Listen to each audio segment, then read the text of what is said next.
Hello and welcome to not only a new Premier League campaign, but a new season of Saints Live. I'm Steve Forbes. I'm Kenzie, Benali. And it is a glorious day here at St Mary's on the south coast, but unfortunately Southampton aren't kicking things off here this weekend. They've taken a trip 237 miles north to Goodison Park, where they start their campaign off against Everton. Now, joining us for all things pre and post match today, we have former Saints captain Dean Hammond and lead soccer writer for NBC Sport, Joe Prince-Wright. Gentlemen, have you had a good summer? Dean, have you missed us? Oh, of course, guys. Of course I've missed you. But no, a lovely summer. Got a chance to get away with the family, which was nice, and enjoyed the Euros, but very much looking forward to the new season and looking forward to watching Southampton again. So yeah, all good, thank you. And you looked rather fetching in yellow in the new promotional campaign for the Saints kit. Thanks, mate. Thanks. I appreciate it. It was nice to put a Saints shirt on again, I must admit. Shame I can't play anymore. But no, really nice kit as well. Really good feel to it. So yeah, enjoyable day. Definitely. And Joe, you've not had much of a break. No, it's been all go for me, mate. I wouldn't have it any other way. Covering the Euros for our American audience. That was fun up until the penalty kick shootout, as we all know. And then, yeah, Olympics. And then I was at Brentford last night. So it's all systems go for the Premier League season. But as Dean said, really excited to see the Saints team. A lot of changes over the summer and really intrigued to see how it goes this season. So it's lovely to be back joining you guys. The sun is shining, the season's here. What more can we ask for? Oh, exactly. Loads of good vibes here. Well, it's great to be back. Great to see you both once again, to be reunited. And of course, great to have everyone along watching at home as well. Please do join the conversation throughout the show. You can comment with your ideal starting 11 as well, because we will be bringing you the team news in under 15 minutes time now. So let's kind of delve straight into that then. We know that James Ward-Prowse is available despite not having featured at all during pre-season. Will Smallbone is still injured, but everyone else is fit and available. So what we're going to do is just quickly run through all the various positions, because there is plenty for us to talk about. So Joe, I want to come to you first on this. Let's start with the goalkeepers then. This is something we've spoken about several times before on Saints Live, but it is a topic that seems to divide opinions amongst the Saints fans. How do you assess the battle between Fraser Forster and Alex McCarthy? To be honest, Kenzie, it really is a flip of a coin between those goalkeepers. They both have different strengths and weaknesses. I would probably go with Fraser Forster right now. I think his presence just seemed to calm down Saints and the centre defenders in front of him at times last season when he came back into the team. There were a few rash decisions from him late last season, but I think that may have been because he was a little bit rusty. He was out for so long before coming back into the fold. But it's a really tight battle. And I think Forster, obviously, maybe playing for a new contract, perhaps. They might give him a bit of extra motivation to extend his stay at Saints. But it has been a bit of a problem area for Saints. I mean, you're asking both goalkeepers to play a lot with their feet. I don't think that really suits them. They've improved a lot in that area, and you can clearly see with the high defensive line Saints played, they were needed to come out of their box and break down attacks and keep the ball a lot more with their feet, which they aren't used to doing. But I really don't think there's much between these two goalkeepers. I'm not sure if that would suggest that maybe the management team are looking at bringing in someone else mid-season or next season. But for me, if I had to pick, I would say Fraser Forster just shades it like 51%, 49% with Alex McCarthy. It really is that close. Now, Dean, let's have a look at the full-back positions now. We've got a new signing, Perot, who's probably our only traditional left-back. Right-back's pretty well stocked, it seems, with Carl Walker-Peters, Livramento and Jan Valery. We know that Livramento can also play at left-back if needed. So can Moussa Djenepo, and Ralph said that he likes that as an option too. But what would you make of the depth that we have in those positions? Well, I quite like the blend. I think there's a good blend. I think Perot coming in is a good signing. I saw him live in pre-season against Levante, and he looked like a very strong, physically strong defender. Good going forward as well, an athlete, and very, very comfortable in possession. So I think that's been a really good signing. I'm looking forward to seeing Carl Walker-Peters' development this year. Again, in that Levante game, scored a very, very good goal, a typical goal of the way he attacks down the flanks, gets forward. His attacking play is excellent, and I hope to see him combining more goals and more assists this season. I think that's the next part of his development. And Livramento I think he's a young player that's a good bit of business by Southampton, someone who can learn from Kyle Walker-Peters and give him some competition. But I think we're probably just one short. I think an additional left back needs to come into the group, into the squad. Maybe someone with a little bit more experience, someone with an older head to help the younger fullbacks develop, whether that's in training, whether that's from on the sidelines. I think that would help the group. But yeah, pretty strong in that position, and especially the first two I mentioned. So yeah, very attack-minded fullbacks, which we know the manager likes. Well, Joe, let's talk about those centre-back positions then. Obviously, no new players in those positions, and with Yannick Vestergaard joining Leicester, how do you assess our three options in that part of the pitch? Wow, these are some tough ones to start the season with. This, again, is probably a flip of the coin, I think, with Bednarak and Salisu and Jack Stevens. I put it out there on Twitter earlier this week, got quite a different response, shall we say, which is fair enough. Everyone's entitled to their opinion. I would probably go with Stevens and Bednarak to start the season because of their experience, but I know that Salisu has played a lot in pre-season. Ralph really rates him. It's tough for him last season, I think, when he came in.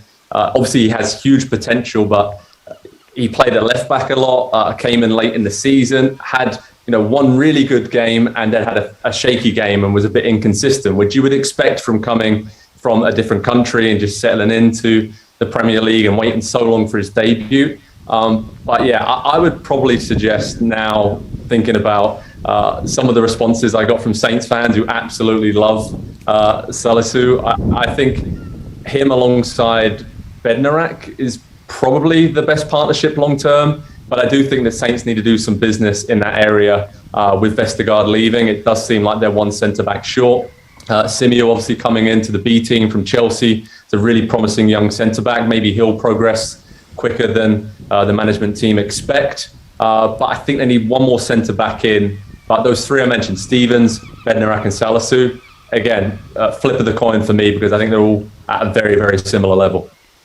As for central midfield, Dean, we've got Ibrahima Diallo, Oriol Romeu and James Ward-Prowse.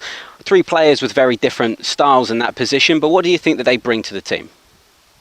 All different qualities. I think it was very evident last year. We saw the importance of Romeu. When he was out of the team with that injury, it really affected the team. I think he's such an important player, very, very consistent. He's 29 years of age now, so he's probably in the prime of his career. And that experience within the group is needed. He does the basics so well. Keeps possession well, breaks up play, and he's very, very reliable. In that position, that's very, very important. Obviously, with James Ward-Prowse, he's the heartbeat of the team. He's the captain. I think he's got everything that you need from a modern day central midfield player. He's adding goals and assists to his game as well. He's ambitious, which I really, really like. He wants to improve all the time. And again, at 26 years of age, I think he's played 250 games plus in the Premier League, 350 career appearances. He's international. He's played in Europe. So he's got everything, James. And I think those two really complement each other really, really well. And when they're playing on their own form, Southampton play very well. And Diallo, I think he's learning very well. He's developing. He's coming along nicely.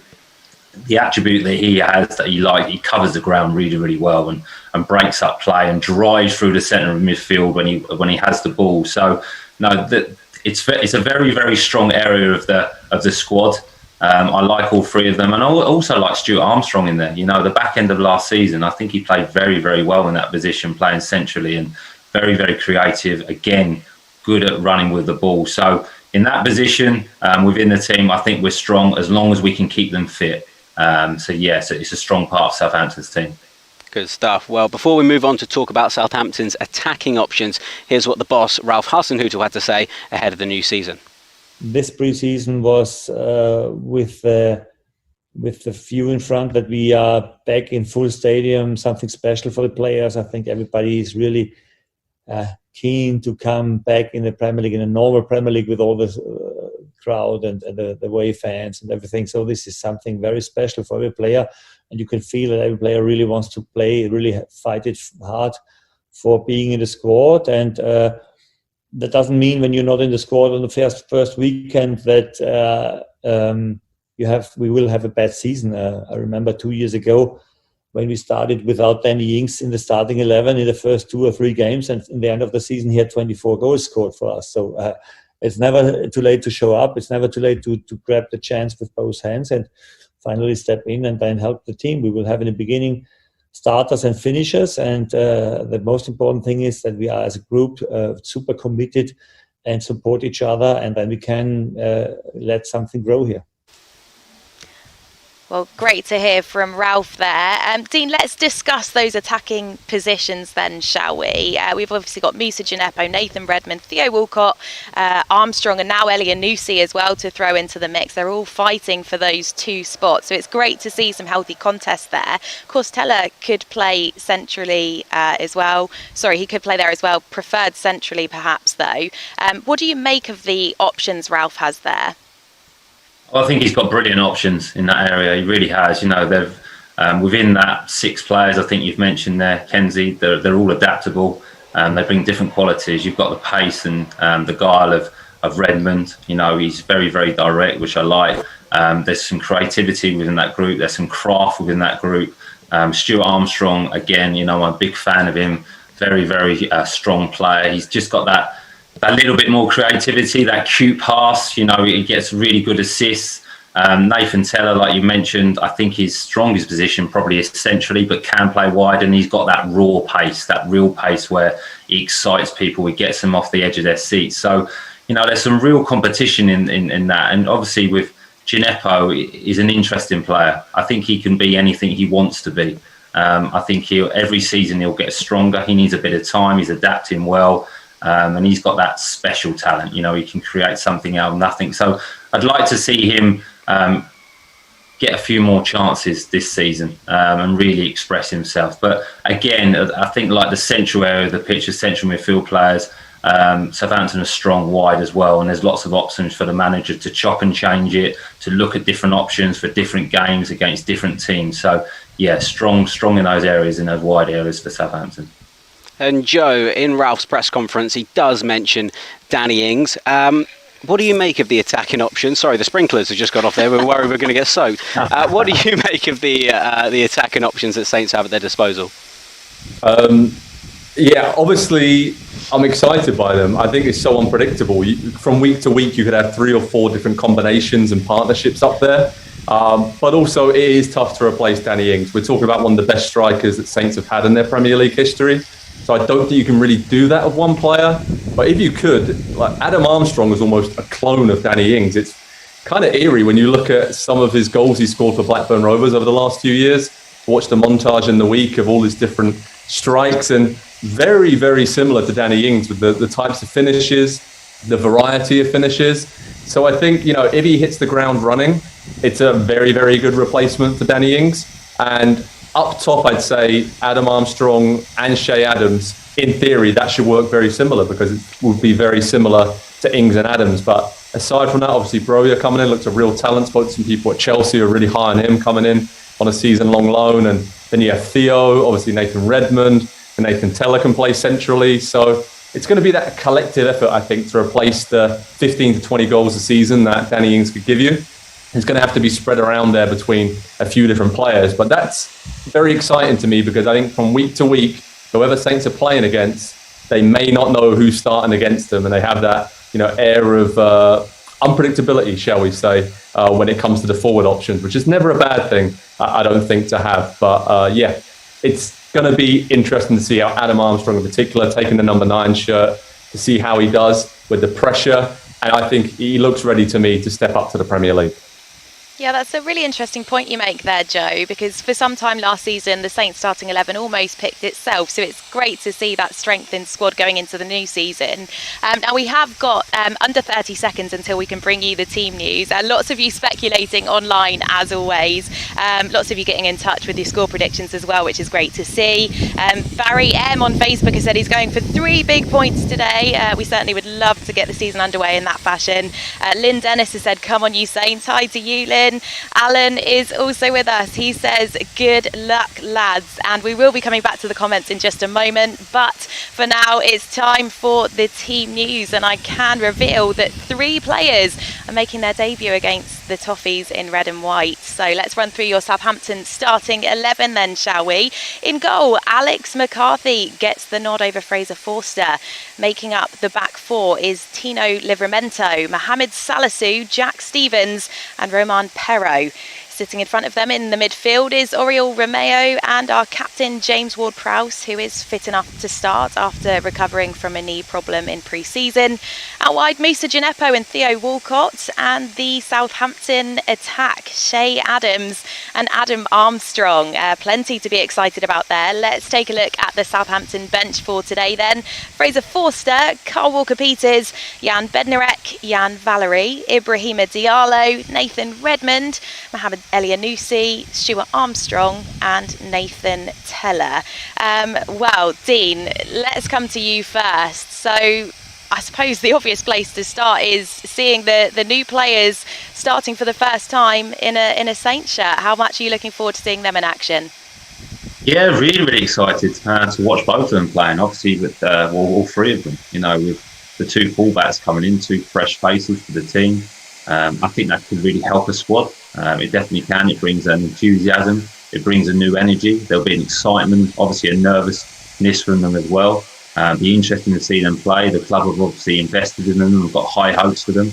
And then, like Joe was just mentioned there, with Adam Armstrong coming into the group, he's very much, I agree with Joe, he's very much in the mould of Danny Ings and scores all different types of goals. I was watching his goals last year for when he was playing for Blackburn. He scores inside the box, outside the box. He's quick, he runs in behind, he likes the ball to feet, he's brave in possession, he'll take a shot on. So I'm excited to see him play, and I think he's had a taste of the Premier League before with Newcastle, and I think he's worked his way back up. So again, he'll be enthusiastic and having a point to prove. So yeah, it's an interesting team, not one that I would have been able to pick myself, with a few players on the bench that would probably have expected to play, but the manager's obviously looked at pre-season, he's seen the players work, he's looked at their condition and made a decision, and maybe there's a few selections in there that have surprised us all, but we have confidence in the manager. I'm looking forward to seeing this team play today. Yeah, Joe, certainly some surprises in there, and you mentioned that partnership that of course we're hoping develops between Armstrong and Adams. How excited are you to see that today? Very excited. I think it's been a big summer for Shay. Obviously with Scotland played really well, and I think he's up for leading the line now for Saints, and to see those two in tandem, obviously in the first few days of training it's worked well, because that is the go-to partnership for the first game of the season. Yeah, I'm really excited for that. And some of the other names, Tino coming in at right back for Carl Walker-Peters. I don't think any of us saw that coming, given how well Walker-Peters has been playing in recent months and seasons for Saints. And then the other one I'm looking at is obviously Stuart Armstrong on the bench. Maybe he's got a small knock, I don't know, but it's a really interesting lineup. And Ralph is certainly keeping us all guessing. And it's good that Saints have a lot of options. As you said, Kenzie, last season the team pretty much picked itself week in, week out. But now there seems to be real competition for places, and that's exciting for me. But I am excited to see Adams and Armstrong up top. And Dean, James Ward-Prowse does start this first match of the new Premier League season, but how difficult is it going to maybe be for him, considering he hasn't played a single minute of pre-season leading into the new campaign? Yeah, Steve, I think it will be difficult. It will definitely be a challenge. If there's one player that can do it, it'll be James Ward-Prowse. With the consistency that he's shown, we know what a professional he is and the way he looks after himself, how he conducts himself. And I'm sure he's been firing on all cylinders in training. He's not obviously played any pre-season games, and games are different to training. So look, it will be a challenge for him, but I'm sure that he's shown enough during the time that he has trained that the manager's got the confidence to put into the team. And like I've mentioned before, he's the captain, he's the heartbeat of the team, and if there was ever a chance that he could play, I'm sure the manager would want him straight in, which he's decided to play in today. But yeah, it will be. He won't be quite up to speed, so I don't think we can all be too harsh and judge James today. But I'm sure he'll do enough for the team and lead by example, like he always does, and bring those qualities, whether it's from set piece, whether it's his communication, whether it's going box to box. He's just a brilliant player. He really, really is, and maybe we'll just give him the opportunity to use the first couple of games in the season to work himself up to the level we expect of him. But yeah, interesting decision from the manager.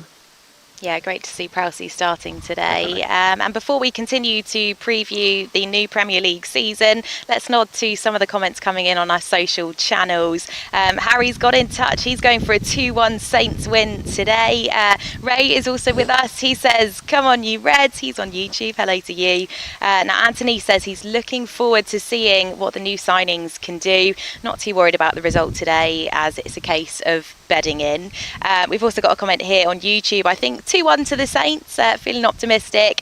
Walcott and Gineppo will score. And a final one for now then. Big fella SFC have sent this one in. He says, let's go. First game of the season is always special. Yeah, it is. It's great to be back, isn't it? Well, Joe, let's look ahead to the new season then, shall we? We've touched on all of the players really, but do you think there's a particular player standing out in your mind that could have an exceptional season ahead of them? There's a few that I hope would step up to that level, but I think it's quite an obvious choice in Che Adams. I think now he's ready to lead the line. I think last season he had a really good campaign. Just the 9 goals, but he could have easily had 4 or 5 more with some of the chances he had. And you kind of saw in the second half of the campaign when Danny Ings was out injured, he would step up to the plate and lead that line. He has the ability to go to that next level.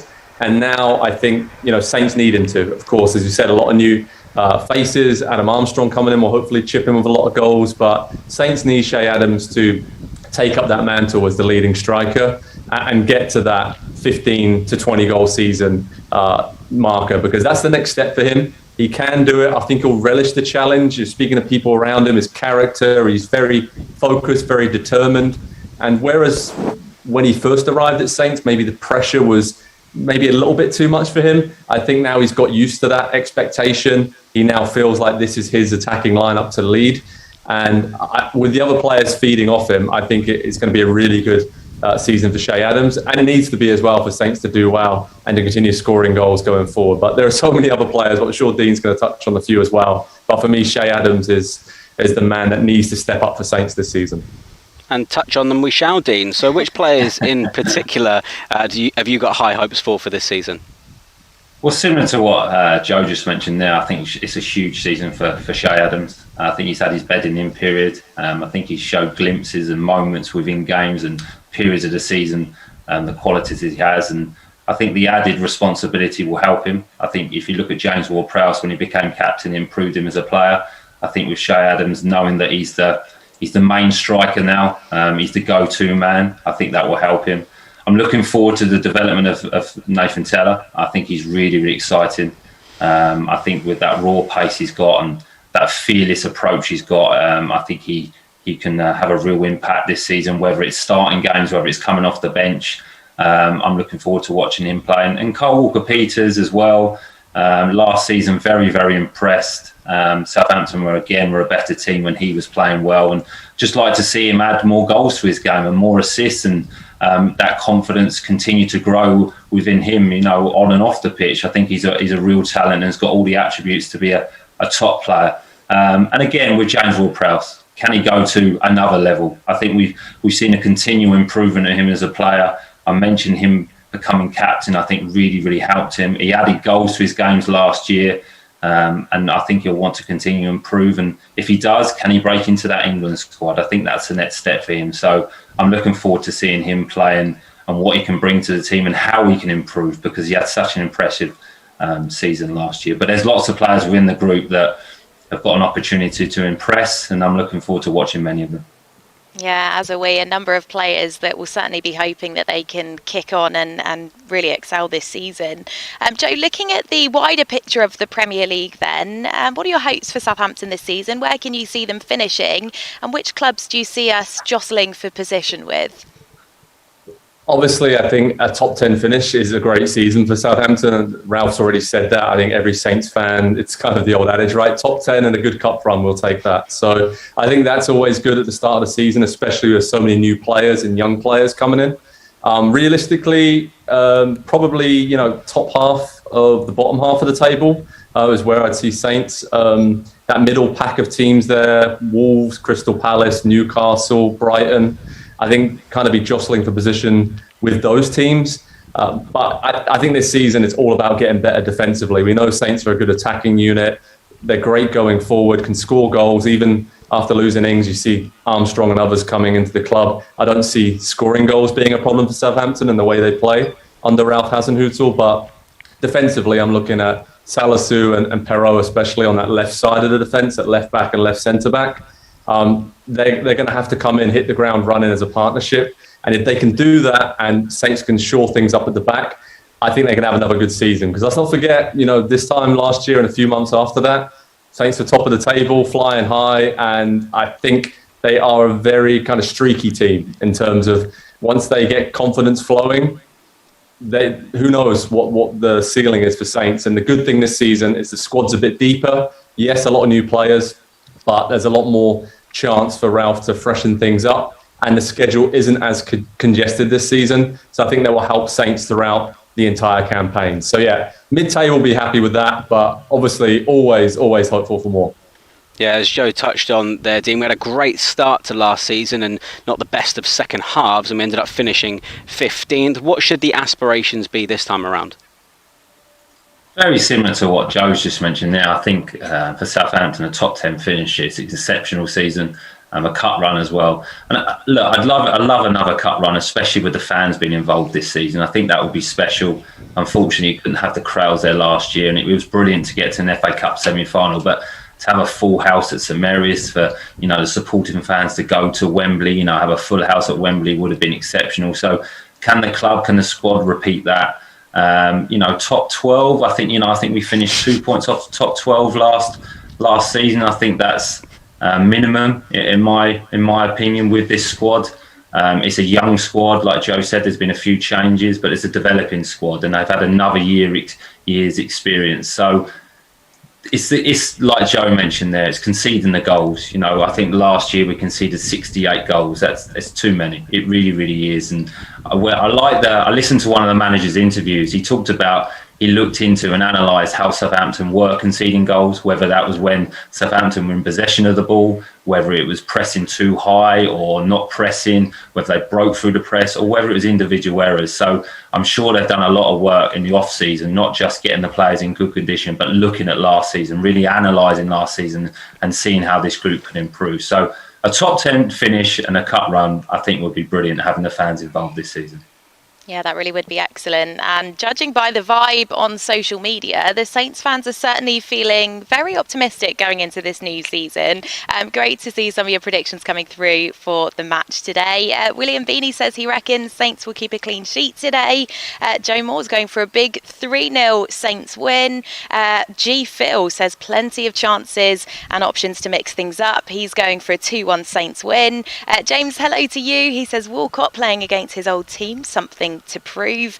Eddie's also got in touch. He says we have youngsters that could become really promising this season. Sean says hope Saints finish in the top half. That would be lovely, wouldn't it, Sean? And I've got to mention this one from Scott. Joe, I'm not sure how you're going to feel about this one. He'd like to know, does Joe live in a garden centre? You've got plenty of lush greenery going on behind you, so how do you respond? I take no credit whatsoever. This is my wife's work. I'm just sat here, I have no green fingers whatsoever. But thank you very much for the compliments. I'm assuming it's a compliment. But absolutely, it's looking glorious behind you. We love the plants. So well done to your wife. Joe, back to the football though. Let's have a quick word on today's opponents, Everton, shall we? What do you make of them, particularly obviously since Rafa Benitez has come in? Well, safe to say it's very controversial. Obviously, Rafa coming in with his Liverpool connections and some of the things he actually said about Everton as a football club back in the day, they came back to haunt him very, very quickly when he was announced as a new Everton manager. So I think there's a lot of pressure on him. Obviously, they need to get off to a good start to the season. And I think, were Saints to score early today, Goodison will turn pretty quickly on Benitez, even though it's the first weekend of the season. So maybe that'll bring out the best in him. Obviously, that's from a fan's perspective and an historical perspective, but looking pragmatically at it, it's a very good appointment. It's very safe. He's a manager that sets up a defensive unit very well organised. I think Everton have already some factors in that from Ancelotti's time there. And I think Benitez, you wouldn't rule out Everton finishing in the top 10 and then going on a cup run. He seems to have won trophies pretty much wherever he's been. He has that kind of mentality as a very good tactician. I mean, when he led Liverpool to the Champions League, and that glory all those years ago. That's exactly what they did. They were solid, safe, and relied on a few key players. I think for Everton this season, it's two players, right? Dominic Calvert-Lewin and Richarlison. Their partnership up top, if they stay fit and hungry, then yeah, they can be a force for anyone, to be honest, and give anyone a game. But I am intrigued to see how a lot of these players that were signed by Carlo Ancelotti, who obviously left for Real Madrid in the summer, how they react to playing for Benitez. Because I kind of like an Ancelotti to playing for your lovable grandfather. Everyone likes him. He's a lovely bloke. And Benitez is maybe a bit more of a grumpy uncle, I'd say, probably, because, you know, he's just got that defensive mentality about him. But he's a nice guy. He'll do well at Everton, but hopefully they will not do well today. Yeah, fingers crossed. Dean, how about getting some more foliage in your backdrop for next week? I was going to mention that, Steve. Yeah, I'll have to get a few plant pots. It's a bit boring, my background, I must admit. But yeah, wait and see. Right. Well, before we start to wrap things up, let's get your first score predictions of the new season. Dean, what do we think is going to be today? I think it will be a difficult game. I think the expectation at Everton will be huge now. The fans back at Goodison Park, it's a brilliant place to play, but can be hostile if you know, Southampton can go there and keep Everton very, very quiet for a long period of time. So, look, an improvement on last season. We went to Crystal Palace, I believe, at the beginning of last season and lost after a very, very good performance. So anything from a defeat, I think a draw at Goodison Park on the opening day of the season would be a brilliant result for Southampton. So I'm looking forward to an entertaining game, but I'm going to go for a 1-1 result, and I think that would be a real positive to Southampton. Okay, so Dean's saying 1-1. Joe, are we more optimistic or a bit more pragmatic? Pragmatic. I was going to go for 1-1 as well. I don't know if I can go for the same scoreline, but up to you. I'm going to go 2-2. I think I like some of the more attacking lineup with Armstrong and Shea Adams up top. I think Saints are going to go for it, so maybe 2-2. And also, Dean, I'll send you some plants for next week. Obviously, I can do with getting rid of a few here. Oh, we love that. Well, listen, great to have you both back with us. Dean, Joe, thank you ever so much. And as we've touched on, it has been some time since Southampton have won on the opening day of the season. The last time was actually back in 2013, thanks to a late winner from Ricky Lambert against West Brom. But hopefully we can rectify that today. Kickoff is at 3 p.m. when Southampton will take on Everton at Goodison Park. And of course, as always, myself, Steve, Joe and Dean will be joining you once again after the match to bring you all of the analysis from the major talking points in the game. You don't want to miss it. We'll see you then.